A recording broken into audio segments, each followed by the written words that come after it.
Hi everyone, welcome from your love for Norwich. Okay, so my name is Leon. You may otherwise know me as the East Anglian boy. I am a recording artist as such. Do lots of live performances. I do comedy now as well. I have been a singer since I was 17. I've been doing it as a full-time living since then. Nice. And I'm from Norfolk, obviously. I've lived here my whole life, 30 years. I was born in Norwich. And yeah, I'm a massive Norwich fan. Where are you from in Norfolk? I actually live in Lingwood. Where's that again? That's like it's near Acle. Do you know Acle? I do know Acle. Yeah, I'm near Acle. We'll get to that point, Leon, where we have a Norfolk accent off, and we'll see who wins. All right, I think Canary Jez is back. Are you back, Jez? I am back. I am in Retham, or Retham. Oh, Retham Village Hall. Nice. I've just pulled up to speak to you fine gentlemen. So yeah, apologies about that. There's going to be some editing involved, but don't worry about it. That's why we're here. Well, did we talk about the Norwich game, or should we just leave it and crack on? I think that's probably best, isn't it, after today's performance? Do you know, I haven't seen any of it yet, or heard anything about it yet. All I know is the result, and don't bother. yeah, it doesn't look too sharp, does it? No, I think this season was written off probably a few weeks ago, and they're all on the beach already. And have a lovely time, gents. Enjoy your crabbing at Cromer, and just have some fish and chips and sit back and relax, and don't think of people like me that drive 2 hours to watch a game. And yeah, absolutely fine. Don't worry about it. Anyway, have we done any of the questions yet, Morgan? No, I just interrogated. Yeah, Leon, about who he is and what he does and his life, really. Good. Okay, Leon. So when did your love for Norwich City begin, and what's your earliest memory as a fan? So I was scouted by Norwich City actually as a kid. So I played for like the development centres, and I sort of had a few academy trials and stuff. And then they kept me in there. They had like 3 tiers back then. So they had like the player development centre, and they had the elite, and then they had the academy. And I was sort of floating between the elite and having trials for the academy and stuff. And but I was a Man United fan as a kid because I loved David Beckham. And then I loved Man United, and I was obviously in and out of the Norwich setup as a kid, and all the players in my team were all Norwich fans, and I was like the only Man United fan.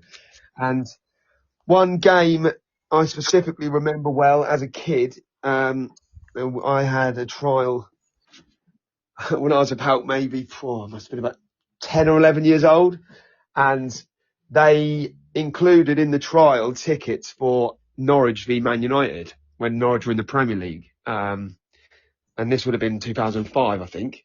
And if you remember how that went, we beat him 2-0. Yes, and this is actually what happened.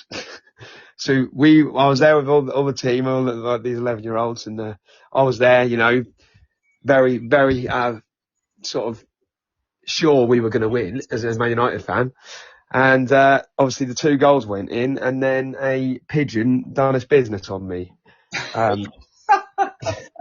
inside the ground as we were losing 2-0, and they were all laughing at me, and I think I cried. And then and then I sort of fell into Norwich a bit more after that. Yeah, it was a sign.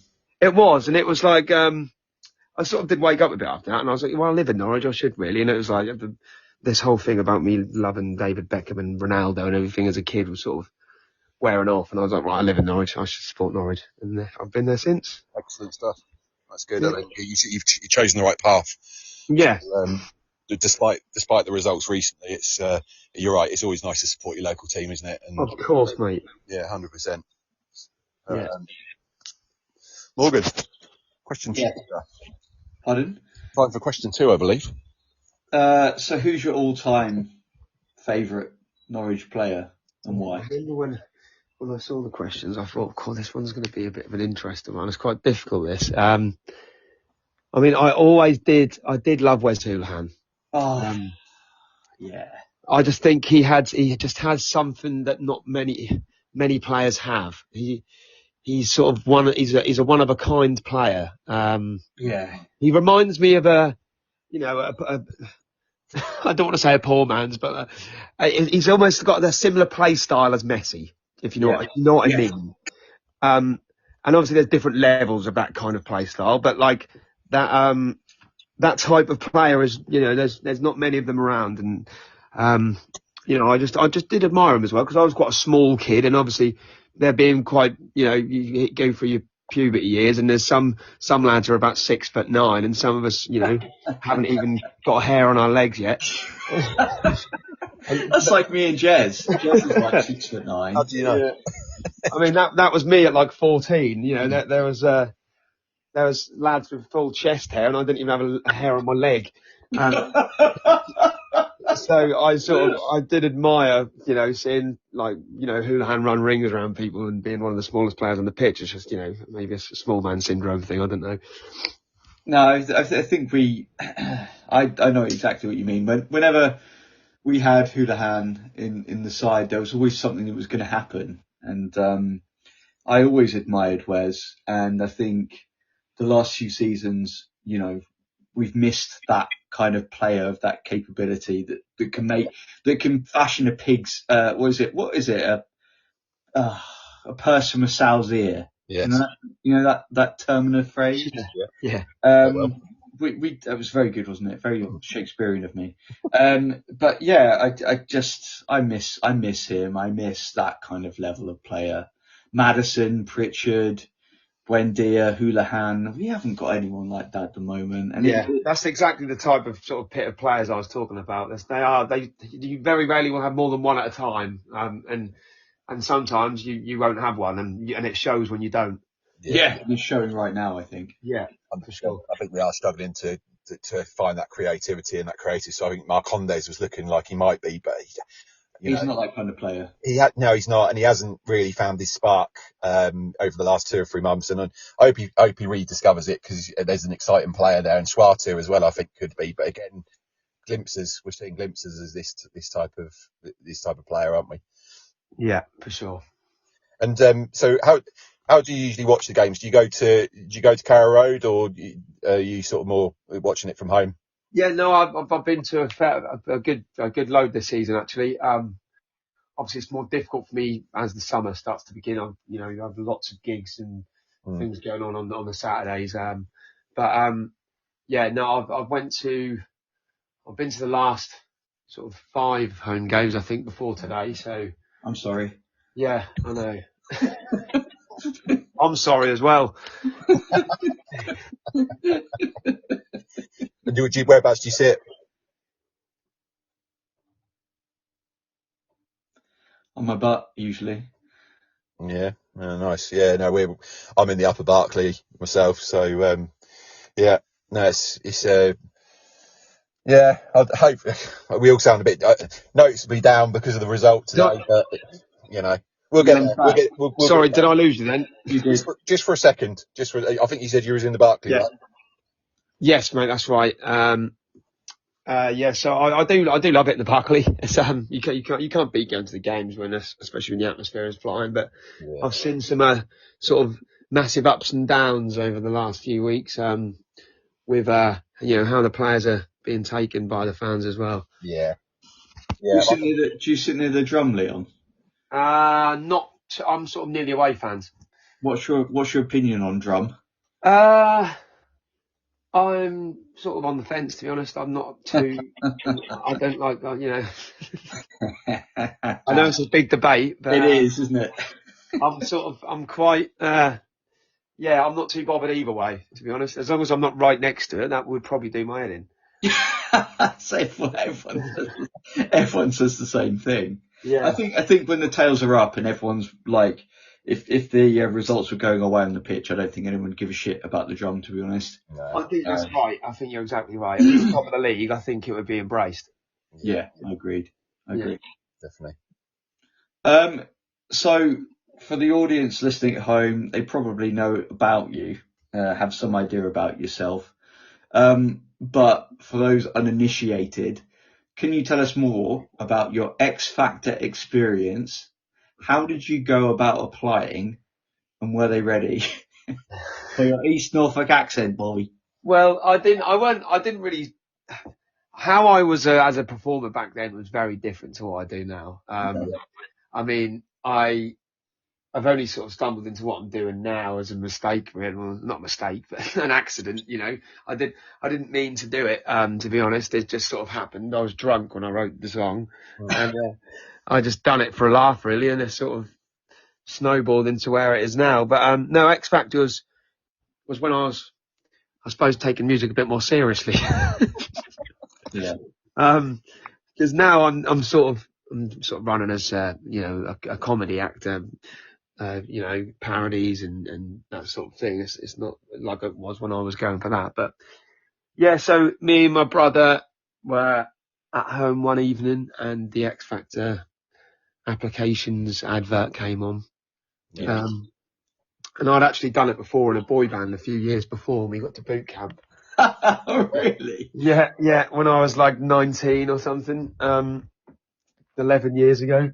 So, yeah, I'd done it then, and then what I learned from that experience was there wasn't many groups. So obviously your competition is a little bit small. It's a smaller pit compared to like if you're just a solo boy or a solo girl. Yeah. So I sat with my brother and I sort of looked at my brother, and obviously he's a singer as well. And I said, I think we'd probably have a good chance at getting through if we do this together, even though we'd never sung together before. We just thought we can knock up a few songs and go have a go. And I know for a fact there's not many groups because everyone wants to do it on their own, don't they? So yeah, we went and done it. We queued up for hours, went and done the first audition, got through. Then we got a call back for like a couple of weeks later for 2 auditions in one day. Went and done them 2, got through both of them, and that was then the next day stayed over and then saw the actual judges. So you have to do like 3 rounds before you even see the judges. Right. And yeah, and then we saw the judges and got through there, and then we went to boot camp, and that was when they split us up. Right. Okay. And they put us both through as soloists, but they split us up. So it went from, you know, us sort of studying all of the other groups and thinking, right, how can we be different to them? How can we be different? To then me and Alex then being against each other, basically.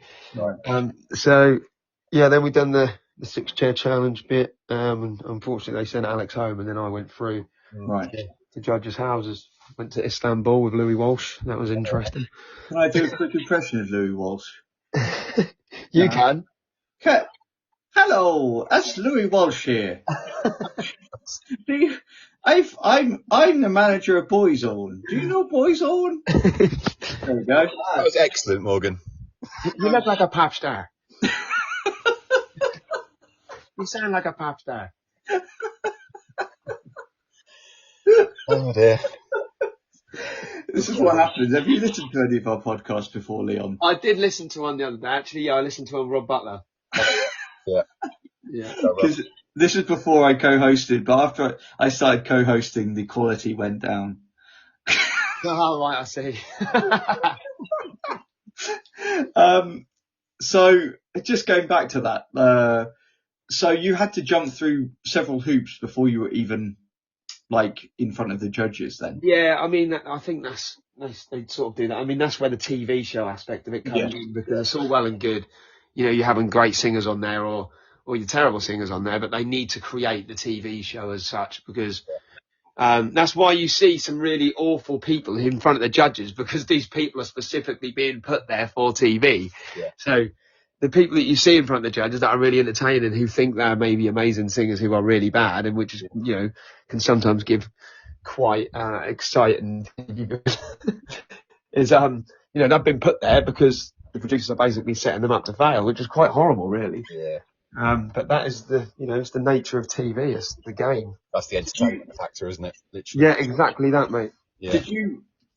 I don't know. How does that sort of sit with you?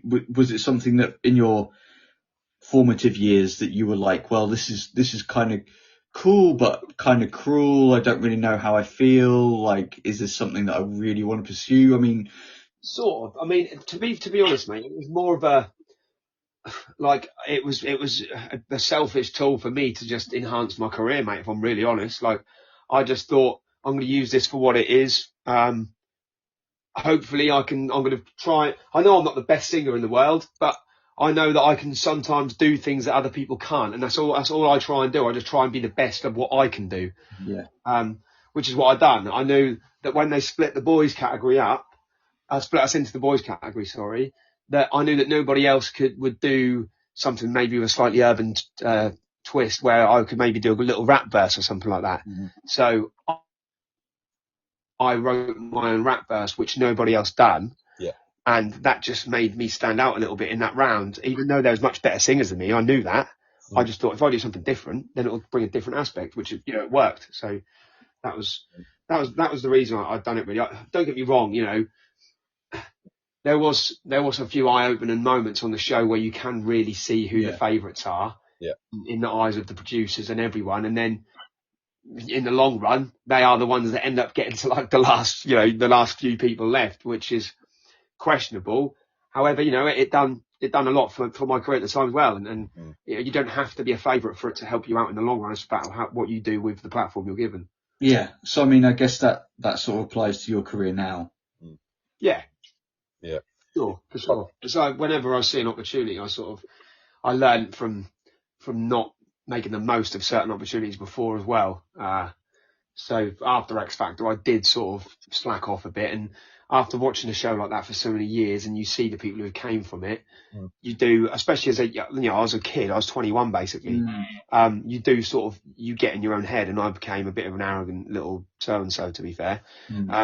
Not in the way of like being a nasty person, but just, thinking I'm there, or like thinking that, I'm at the top now. And in hindsight, looking back, I was nowhere near that, but I was ignorant, and I was young and naive as well, because they really drill it into your head that you are making it and you have made it. And they dangle the carrot for you as such. And I just learned from that with this East Anglian boy thing, which is why I've really jumped on this opportunity, because I know that they don't come around very often, and when they do, you have to work hard at it, and you have to stay really grounded. Yeah, I mean, I think that echoes. I don't know if you would agree, Jez, but like we've talked to like former players, City players, and they said exactly the same thing as what you just said there. Yeah, absolutely. No, I think that's right. And dangled the carrot like you did on your OnlyFans account. There we go. Anyway. Jez, you're hilarious. Well, yeah, some people say. Anyway, I think that leads nicely into the next question then. So if you could write a song for Norwich City, what would the vibe be? Would it be sort of a hype anthem, or maybe a lovely love ballad? No, I think it would be a bit of a hype anthem, a bit of comedy in there. I think a lot of these football anthems are quite serious. Yeah. And I think Norfolk, I think there's just comedy in Norfolk. I think there is. And not something to make it really, it doesn't need to be a joke, but, I have thought about it. I have thought about it. I mean, I've done the Lesby Avenue song with Delia. Yep. That done quite well. I actually looked at it yesterday. It's done some good old numbers, which is quite crazy, but, and that was more of an England song. But no, there's definitely something that I would like to do. I think it would, it'd be more of a sort of an East Anglian boy style. Yeah. Like that song, that sort of style would be quite cool. But yeah, for sure, something to think about, especially with we having loads of releases this year. There's going to be definitely room for that. I think the song which goes, or the chant that goes, we are the Norfolk boys, might be quite good as a little. We are the Norfolk, that one. And you could sort of, and if there was an Ipswich, I can't really sing it, but something along those lines, because you could probably develop that into more of a, more of your type of. For sure. And I think that's a catchy little bit in it. That bit. There you go. For sure. No, it's a shout. Oh, you have to send me an invoice, mate. Jez has got loads of invoices coming. Oh, I've got loads of invoices coming Jez's way as well. Oh, really? Yeah. I do. I dabble, Leon, with a bit. Right. Okay. With a bit of singing. Interesting. We'll come to that later. All right, cool. It's not about me tonight, Leon. It's all about you. So, tell us about your sort of, I guess, your social media journey so far. Any funny anecdotes or moments where you're like, what am I doing? What am I doing? Yesterday, for example. Yeah, I mean, do you know what? It's all part of what I'm doing. And like I said, this didn't happen. This wasn't planned. This whole thing that I'm doing, and the fact it's sort of still going on, and there's still news stories going on around me and stuff is a bit insane to me, really. Because I don't really understand what the interest of that is to anyone.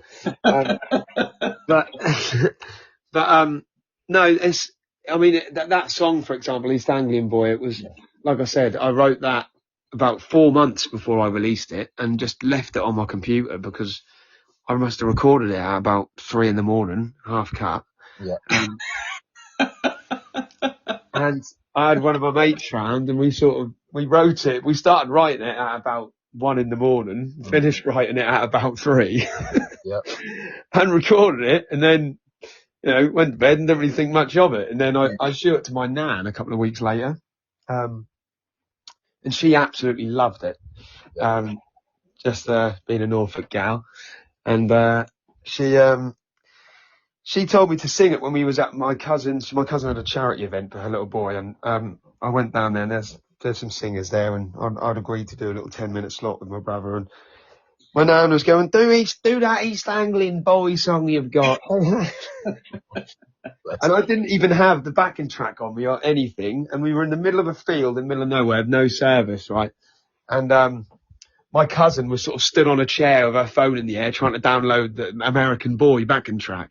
Yeah. And I had one more song to go, and just as I was about to say, oh, sorry, we can't do it, can't get it, she went, right, got it, just as I was about to start my last song, and she come running over with her phone and plugged it in. Yeah. And someone happened to just go live on Facebook and film me singing this song. It was the first time I'd ever sung it. Yeah. Got home that night and it had 1 million views. Wow. Yeah, on some random Facebook page, with maybe 100 friends or something, and it just got shared, and it had got to 1 million views within 24 hours. And then the next day, I obviously already had the recording. I quickly went into Yarmouth and finished filming the video. Yeah. Put it out that night, and then that got 1.5 million in a day. And then the next day, I was on BBC Look East. Season foul or what? No less. So just literally, and then it carried on. It's on 2.5 million now. That one is, but in total now, the East Anglian Boy song spread across platforms has got over 15 million now. I think that's just jazz. 14.5 million is me. Yeah, I mean, I think I was going to say, on a serious note, I think you're representing the county of Norfolk really well, and it's someone that lives in, as I mentioned to you earlier on, live in Hertfordshire, and people come up to me and go, "Have you seen this lad from Norfolk do this?"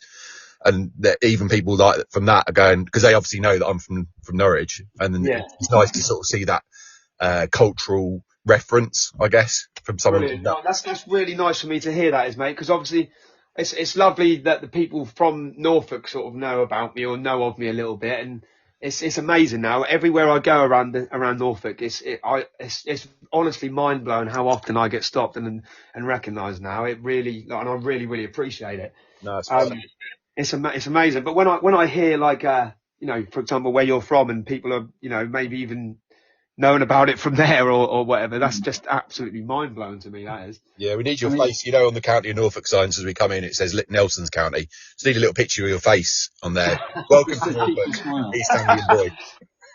Yeah, that would be a laugh. I mean, I think that it's not just Norfolk though, is it? It's it's worldwide. You've probably touched many people's lives worldwide, believe it or not.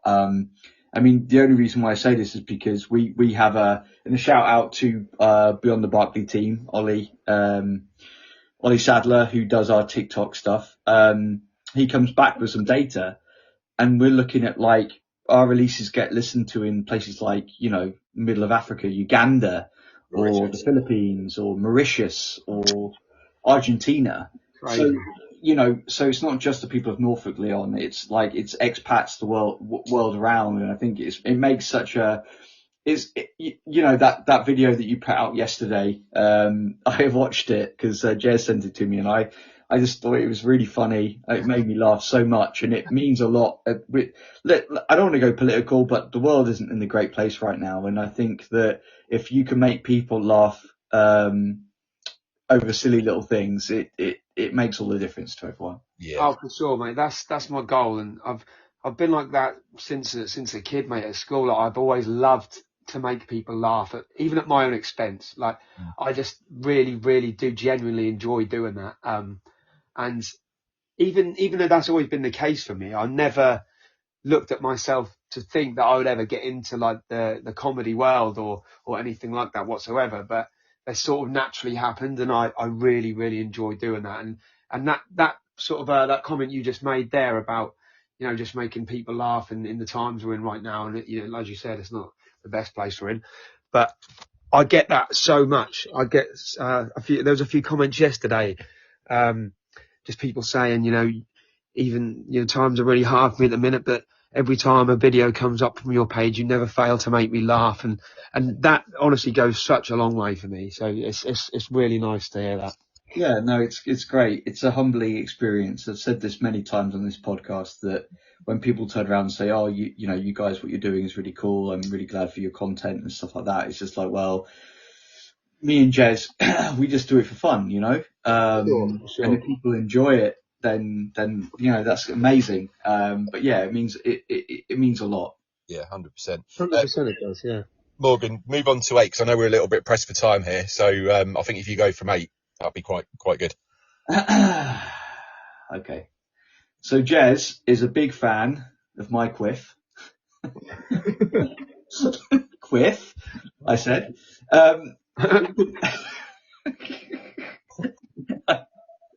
Sometimes I write these questions. I'm like, what the fuck are you doing? We could. Do you need me to answer it? I'm sorry, no, it's fine. I've got this. Leon, we couldn't help but notice your quality coiffeur. Oh, okay. Can you talk us through your typical hairstyling routine? And any do's from the past that you regret? To be fair, I'm not too keen on the barnet I'm rocking at the minute, if I'm honest.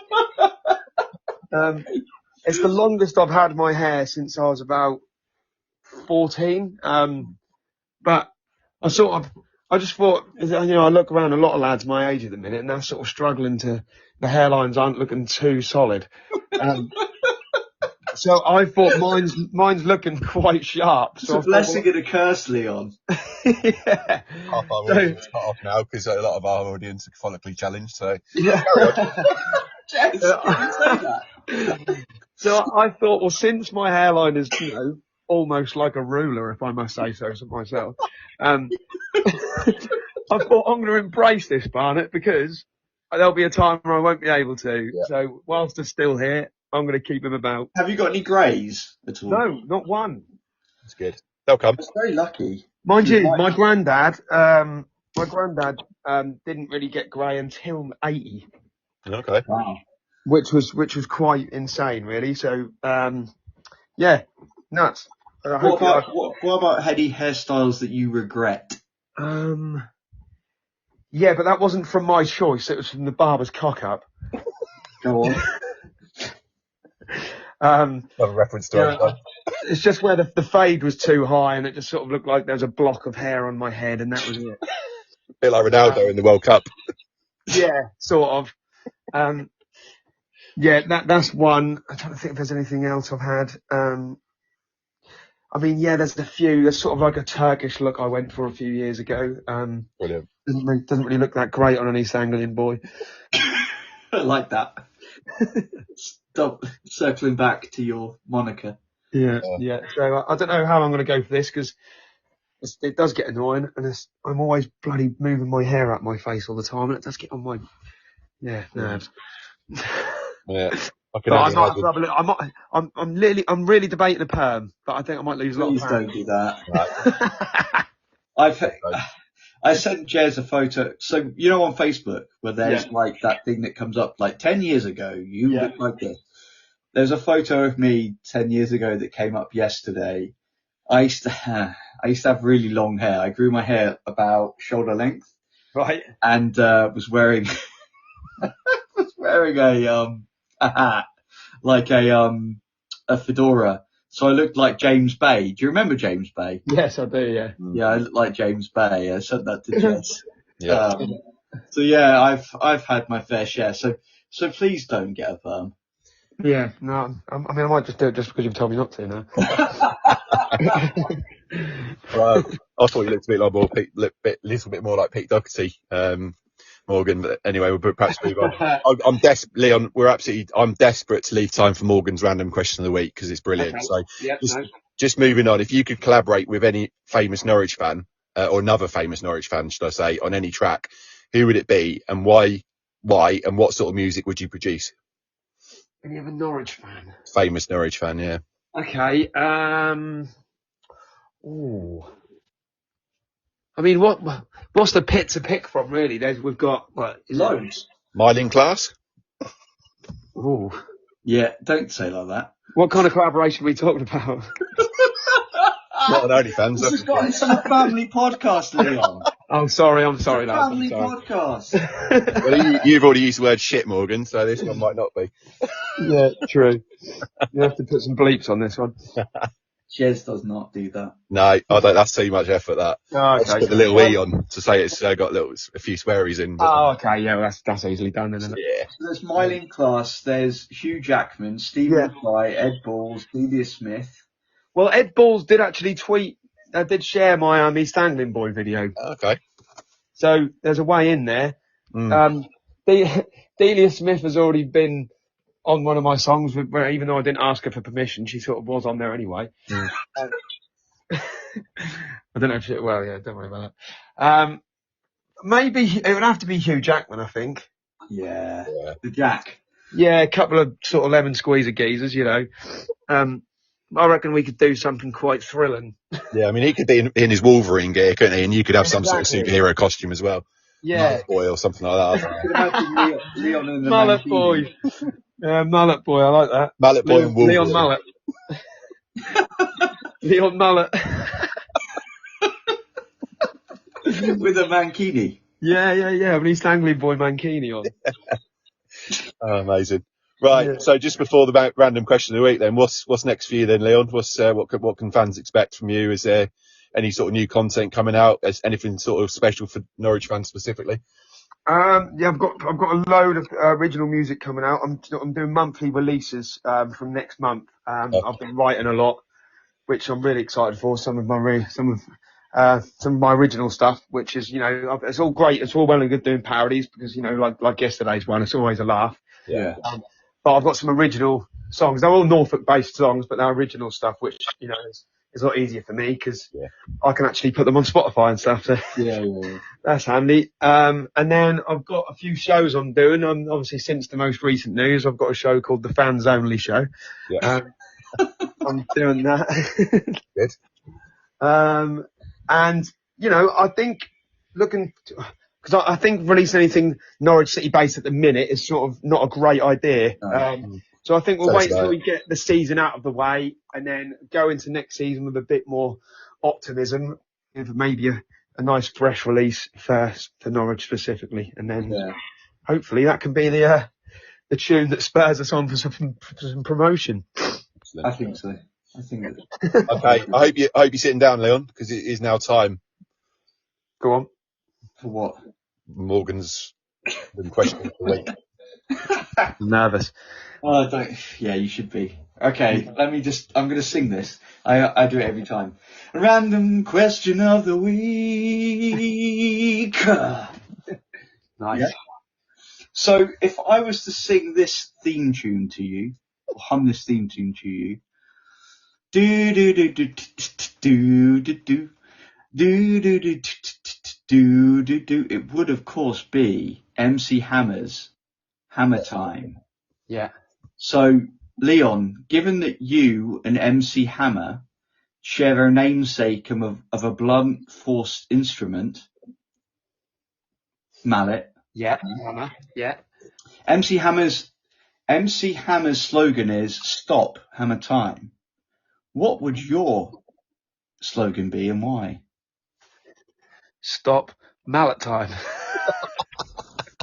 You know what? I thought that you'd say something like that. I was after the second question, and I was like, surely you won't do that.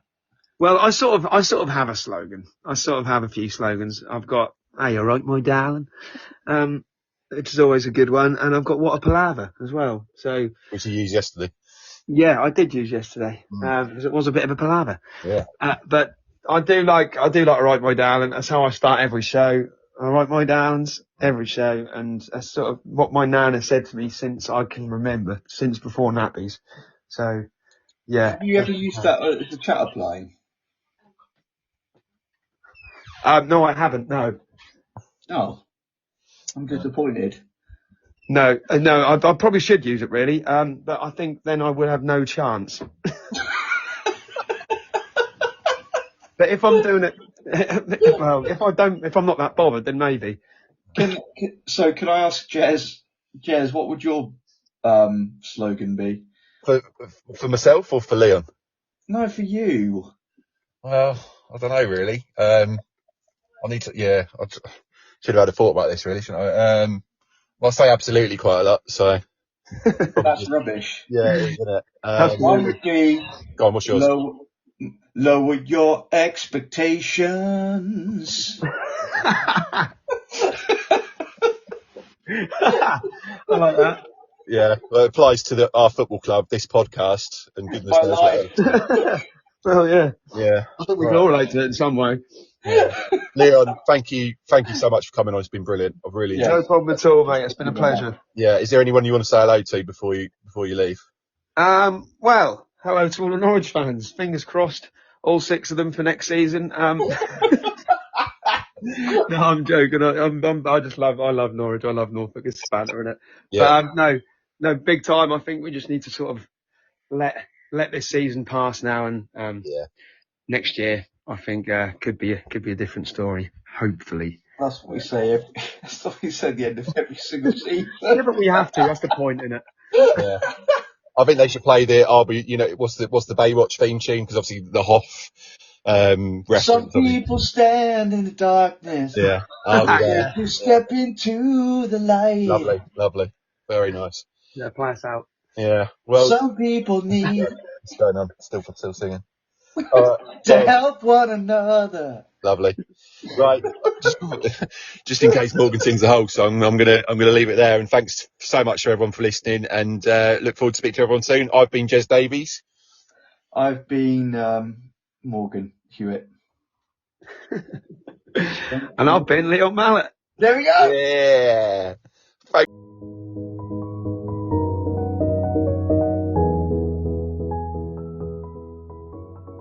That's it for this episode of Beyond the Barkley. Thanks so much for listening. Your support means the world to us. Don't forget to follow or subscribe on your favorite podcast platform and leave a review if you enjoyed the show. You can also catch all our episodes on Apple Podcasts, Spotify, and YouTube. And if you've got any questions, stories, or topics you'd like us to cover, get in touch. We'd love to hear from you. Until next time, on the ball, City.